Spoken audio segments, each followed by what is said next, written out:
हर हर गंगे। नमस्कार, स्वागत है आपका अमर उजाला डिजिटल पर। मैं हूं आपके साथ रेनू सकलानी।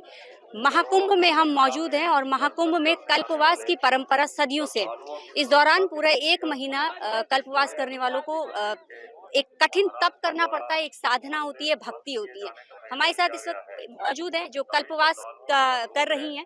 क्या नाम है मैम आपका? सरिता प्रकाश शुक्ला, मैं गोंदिया से हूँ और पहली बार मैं कल्पवास कर रही हूँ।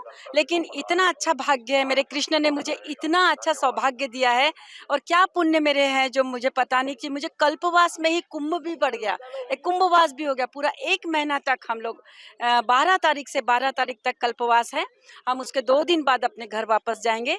लेकिन यहाँ से जाने की इच्छा तो नहीं होगी, लेकिन जाना पड़ेगा। लेकिन कल्पवास जब हम करते हैं तो उसमें कम खाना, एक ही टाइम खाना, ये नियम होते हैं। हाँ, दोनों टाइम स्नान करना, 3 टाइम कर लो तो भी चलेगा। भजन, पूजन, जप, तप, यज्ञ, हवन, कथाएं सुनना, संतों के दर्शन करना, या इस परिसर में सिर्फ घूमना, और घूमने से जो पैरों का यज्ञ होता है, जो हर कदम कदम पर हम एक एक यज्ञ करते हैं, वो हो जाता है। मतलब यहाँ पर कल्पवास में सिर्फ संतों का दर्शन और जो इस एरिया में चलना, और यहाँ का जो पॉजिटिव वाइब्रेशन है, जो एक आध्यात्मिक वाइब्रेशन है, वो हम लेकर के जाते हैं। तो क्यों क्यों ठानी आपने कल्पवास करने की? अ, क्योंकि आप पहली बार कर। हाँ, मैं पहली बार, मैंने सुना था, ग्रंथों में पढ़ा था, मैंने 1 साल नर्मदा यात्रा की, उसमें भी मैंने देखा कि कल्पवास का बहुत महत्व है और मुझे समय मिला, इसलिए मैंने इस चीज़ का डिसीजन लिया कि मैं एक बार कल्पवास करूँगी और कुंभ में कल्पवास मेरा, ये मेरा सौभाग्य है। लेकिन सबको करना चाहिए। और व्यवस्था के बारे में बोलूँगी कि यहाँ सब लोग बहुत खुश हैं, बहुत सफाई है, कोई गंदगी नहीं है। लेकिन हाँ, 46 पुल कुछ ऐसे बने हैं, 45-46 पुल बने हैं शायद, ऐसा बोल रहे हैं लोग। पहले 3 पुल होते थे, तब बहुत भगदड़ मच जाती थी और बहुत ही गंदगी रहती थी। लेकिन इस वक्त कोई गंदगी नहीं है, प्रशासन बहुत हाई अलर्ट मोड के ऊपर है और बड़े अच्छे से सबको दर्शन हो रहे हैं। सब लोग संगम में जाके स्नान कर रहे हैं, आधे से ज्यादा लोग तो रोज जा रहे हैं, कर रहे हैं। तो हर हर नर्मदे। कैसा कैसा महसूस कर रही है? हालांकि आपकी भावनाएं बता रही हैं कि आप बहुत अच्छा महसूस कर मैं रही हैं, ऐसा महसूस कर रही कि शायद स्वर्ग इसी को बोलते होंगे, धरती पर ही स्वर्ग है और यहाँ आज हर व्यक्ति स्वर्ग का अनुभव कर रहा है। चुन चुन के माला में मोती डालते हैं ना, वैसे चुन चुन के भगवान लोगों को यहाँ बुलाता है, जिसका भाग्य सौभाग्य होता है। और संतों के दर्शन मिल रही है, हमारा सौभाग्य नहीं, बड़ा बड़ा बड़ा भाग्य है। और मैं सोच रही, मेरा कृष्ण मेरे साथ है, मेरे राम जी मेरे साथ है और मेरे हर भगवान मेरे साथ है और हम सबको देख रहे होंगे वो। कभी परिवार में कल्पवास की कभी सुना था, कोई परंपरा रही? नहीं नहीं नहीं, मेरे परिवार में शायद मैं ही हूँ जो कल्पवास कर रही हूँ या इतनी तपस्या कर रही हूँ। लेकिन कुछ मेरे कृष्ण को मेरा पसंद आ गया होगा जब मुझे ये एक इतना अच्छा सौभाग्य दिया है। क्या क्या उम्र है आपकी अभी? मेरा 31 से मेरे को 57 लगा है और मेरे बच्चे मुझे बोल रहे थे, मम्मी मत जाओ, बहुत कठिन है सर्दी। लेकिन कुछ सर्दी नहीं लगती, जब हम डुबकी लगाते ना तो सर्दी भाग जाती है, पता ही नहीं चलता कि सर्दी किस चीज का नाम है। पैर से जब हम चलते हैं तो कुछ भी नहीं दुखते, ऐसा लगता है कि अरे क्या दुख रहा है, कौन दुख रहा बोल रहा है, मतलब दुख क्या है ये भी नहीं पता चलता, दर्द क्या है ये भी पता नहीं चलता।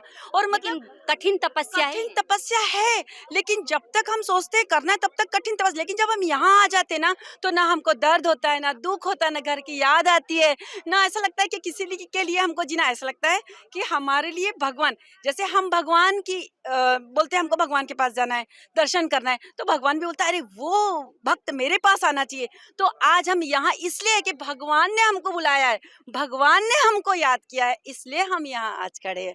और मेरा परिवार बहुत सुखी परिवार में मैं संपन्न हूँ, मेरा परिवार अच्छा है, इसलिए मैं आज यहाँ 100% मन से यहाँ कल्पवास कर रही हूँ, 100% मन से यहाँ तपस्या कर रही हूँ और जिंदगी भर करते रहूंगी। अपने कृष्ण के साथ ही मैं रहूंगी, अपने गंगा मैया, अपने पूरे संस्कृति के साथ मैं अपनी तपस्या जिंदगी।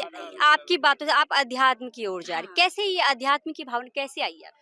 या ये अभी ये इसी वक्त उम्र के प्रारब्ध का फल होता है, हर एक को अपने आप मिलता है। जैसे अभी तुम हो ना, अगर तुम्हारे नसीब में होगा तो तुम अचानक तपस्या के तरफ, अपने धर्म की तरफ अपने आप चली जाओगी। तुमको पता रहेगा कि मेरे को कहाँ जाना है, ये तुमको कृष्ण बताएगा, ये तुम्हारे जो इष्ट है वो तुमको बताएंगे। हम नहीं तीर्थ कर रहे हैं, हमको भगवान करा रहा है।